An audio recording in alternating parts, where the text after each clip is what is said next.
Шымкентте су шаруашылығы мекемесінде тариф бағасы 10%-ға төмендеді. Соның ішінде жылумен қамту жүйесі тұрғындар үшін 1 текше метрге 88 теңге 17 тиын, бюджеттік ұйымдарға 433 теңге, кәсіпкерлік нысандарға 300 теңге 56 тиын көлемінде тариф бекітілді. Бұл қосымша құн салығын қоса есептегендегі баға. Ал кәріз жүйесі бойынша тұрғындарға 35 теңге 13 тиын, мемлекеттік ұйымдарға 224 теңге 72 тиын, кәсіпкерлік нысандарға 153 теңге 24 тиын болып енгізілген.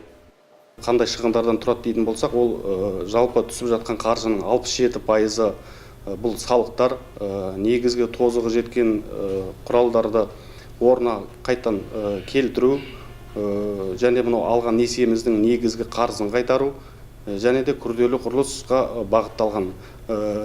Жалпы шығынның 4% көлемінде бұл жалақы қоры, 2% көлемінде бұл электр қуаты, және 2% көлемінде автокөлік және арнайы техника шығындары. Су және кәріз тасымалдау қызметіне 7% көлемінде біз шығын жұмсаймыз. Қазіргі уақытта су шаруашылығы мекемесінің 810 мыңға жуық тұтынушысы бар. Оның 64%, яғни 520 мыңға жуық халық су қызметіне бір айда орташа есеппен 227 теңге көлемінде төлейді.